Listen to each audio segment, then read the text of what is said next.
Welcome back everybody to the Trading Couch. Anybody who's new to the channel, this is where me and Luke, we come together, we sit on the couch and we pick one topic just to run through anything that's relevant, not always Forex specific, but things that we believe you need to know. Basically, yeah. So it could be down to anything. You know, we've spoken about cryptos in the past, we've spoken about NFTs, anything entrepreneur related, anything that we feel is of some importance to you or to people that are like-minded, we like to talk about. So today's topic, we are talking about trading psychology. Now this is a big one. We've mentioned it previous and in other videos. We've spoken briefly on trading psychology and the true importance of it. This is definitely one of the biggest aspects of trading, 100%. So trading psychology is the one factor that can stop the most prepared trader from being successful.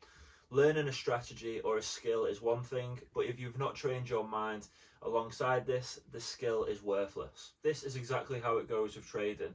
Now, trading does come with risk, and with risk comes anxiety. This is why it is crucial to have certain parameters in place that can train and keep your psychology in check. Now, we've got a few points that we are going to go over and a few questions that we're going to ask ourselves to answer for you guys today, just to kind of break down the importance of psychology. So, question number one, have we mastered our psychology?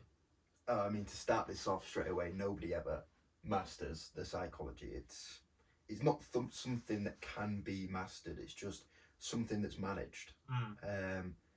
It's just one of those big things, along with everything in trading, in my opinion, that it will come with time. It will come from making mistakes, realizing that this is a big thing, realizing that you have made a mistake and going back to realize how you can learn from that and ensure that it doesn't come back to bite you in the future. That is one thing that has helped me in life massively, is learning from mistakes. You do it as soon as you're born. You know, if you fall off the chair or something, you know to not play there. You know to stop walking near the edge. It's just you have to keep that basic foundation of your psychology where you are willing and ready to learn from mistakes, and I think that's a main thing. No, 100%. No, I definitely agree. And like James said, I think it's impossible to have psychology mastered. We are humans, we have emotions, and I think there's just ways of keeping it in check and trying to maintain it as best as possible. So obviously, if you're having a bad day, if something's happened during the day, try not to trade, because it is going to go over into your trading. If you do take a loss on a trade, don't let it annoy you, don't let it frustrate you, don't go and then impulsively trade to try and make back from that. Rather than doing that, actually learn from the mistake, like James has mentioned. And then the same can apply to positive trades, winning trades.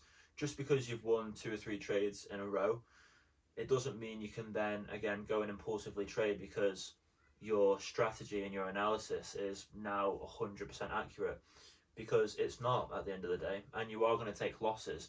So it's just about maintaining these emotions: greed, anxiety, fear. There's so many more. Unfortunately, we're not robots and we do have emotions. Yeah, I think you've got to understand that people don't realize how easily an emotion can affect you. Even when you don't feel like you are predominantly feeling one emotion, there can still be something there that's affecting the way you trade. And it could literally be anything. Like you woke up and your mum's cooked you bacon instead of sausages for breakfast, and like something little that's just you up a bit. But you then go to place a trade and there's just something there and things are going wrong, and then what's worse is once one thing goes wrong, it adds and it adds and it adds, it builds up until eventually you need to start the day off right, have certain things that you can do to ensure that you start off at that level point, and then from there trying to keep that on throughout the day. But the second you feel yourself deviate away from that level point, either take time to get yourself back to a baseline, or just step aside from doing things that require that level head. Yeah, exactly that. Yeah, no, definitely. And this applies to everyday life, like you've just said. It applies to everyday life: work, trading, relationships, friendships, absolutely everything. I think it's so important to control your emotions in every situation and every scenario. So that leads us to our next question. What parameters do we have in place to help our psychology? Well, for me, and the same applies to you actually, we have the gym. We love the gym. Yeah. We love the gym, to be fair. It's just one of those things, isn't it? It releases those happy hormones, and it makes you feel good. You know what I mean? And it's a great way of relieving stress. Oh yeah. I am not a stressy person, but I do get stressed out. We have busy lives, so it's one of them. Going to the gym is kind of like our break, essentially, isn't it? It's like we go to the gym, we get a pump on, we do our workout, and we come out of the gym feeling great. You know what I mean? So it's a great way of taking away from our busy lifestyle and improving on ourselves, isn't it? So that's just one factor that we have in place. A huge one for me is actually starting the day right. So whatever parameters you may have in place, have something at the start of the day is my thing. Whether that be reading 10 pages of a book, going for a walk, there's many different things you can do, meditating. I think the most important thing is starting the day off right, because if you start it off wrong and you're already in a bad mood, you just woken up in a bad mood, it's going to be so much easier to add to that, and then once you're in that bad mood, it's there for the day. Exactly. So if you can start it off right, it's so much harder to end up in a worse position. Have a ritual, I'd say, in the morning. A morning routine, basically. It's literally things as simple: go to bed, wake up at the same time. All of this are parameters to have in place. On top of that, we've talked about external things, but internally within trading, mastering risk management for starters. That's a brilliant. Knowing that your strategy isn't going to work every single time, and having things in place to ensure that when you do inevitably lose, you're not letting it affect you, because you know that it's part of a wider scheme. You know that you have to lose to win, and on top of that, because you've managed your risk, you're not having a heavy hit. Maybe only 1 or 2% of your account size is gone. Exactly. Which, in the scheme of things, is nothing. Yeah.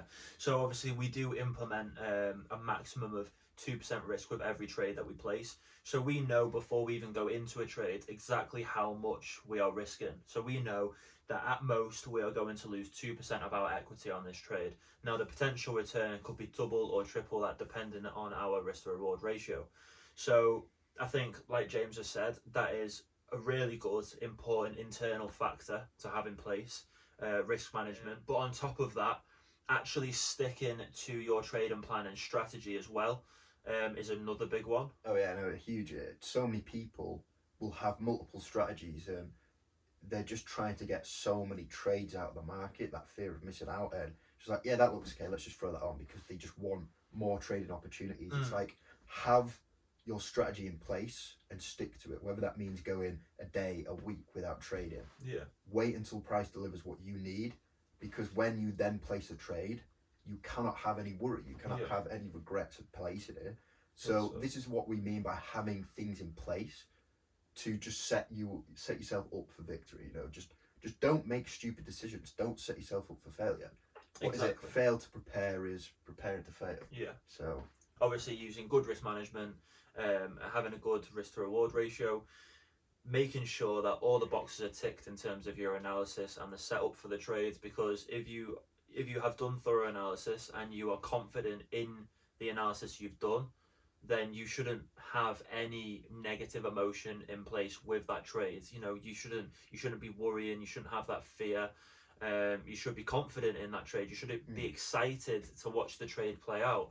And if you're not, then you've probably not done thorough analysis, and you've probably not followed the strategy that you have in place. So more than anything, go to the gym, go for a walk, meditate, read a book, keep your emotions at bay. So the last question we got was, what are our main tips to anybody who is looking to maybe improve their psychology, or tips along the way that helped us improve ours? So the first thing I wanted to say is, just to touch back slightly on where we were, it's that even if a trade is to lose, that doesn't mean you've done something wrong.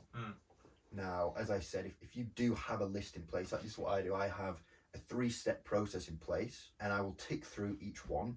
Once I have, and I like that setup and I've placed it, no matter what happens from there, I have done everything I need to do, and that is a win. you should take that in itself as a win. The fact that you were able to stick to your strategy, place a trade, and do everything correctly. No matter how that goes on from now, that's a win. Yeah, so that just all comes down to, you know, following the strategy that you have in place, and the plan that you have in place as well. In terms of more tips, I would say just stay active, and if you are having a bad day, don't trade. If the trades aren't coming to you, if the opportunities aren't coming to you, don't force them. For example, last week the markets were going through a phase where neither me or James felt confident trading in. There was a lot of choppy moves within the market. You know, prices were consolidating. For us, we don't like to trade like that. We don't like to trade based on the markets being that way. So, you know, we took time away from the markets. Obviously, did our analysis every day, but took time away from the markets to learn and improve the skills that we have in place already. Put it this way: if you look at the markets and nothing is screaming out at you, nothing looks obvious, don't bother trying to force a trade out of it, because you are probably going to lose. So yeah, I mean, do you have any points I mean, to add? we've done this very much based on Forex. So just going out of that, just take small steps to control your emotions. Anytime that you are, you know, even if you're in an argument with somebody, when somebody says something, don't always respond straight away with anything in your life, no matter what it is. If something is going to cause an emotional reaction, never respond straight away. Just take a minute just to think, just to slightly calm down before you make that decision, because you'd be so surprised at how much any emotion can affect a decision. Yeah. And how much then that decision affects the rest of your life. So 100%. it's just slow everything down. I think the main thing, just slow everything down, be smart, plan and prepare. Yeah, even down to personal life. If you are having an argument with your missus, don't kick off straight away. Do you know what I mean? Actually take the time to sort your head out and think before you make irrational decisions. Same with family and things like that. I think in any scenario, I think it is important just to take a step back and look at it in a neutral headed way. Do you know what I mean? Rather than being filled with these bad emotions. We aren't psychologists. This is just the steps that we have taken to improve our own trading, and some of the things that we do and use to help with our trades, and the psychology that goes into them. Yes, well, we appreciate everybody watching and joining us on the trading couch, and we will see you next Friday.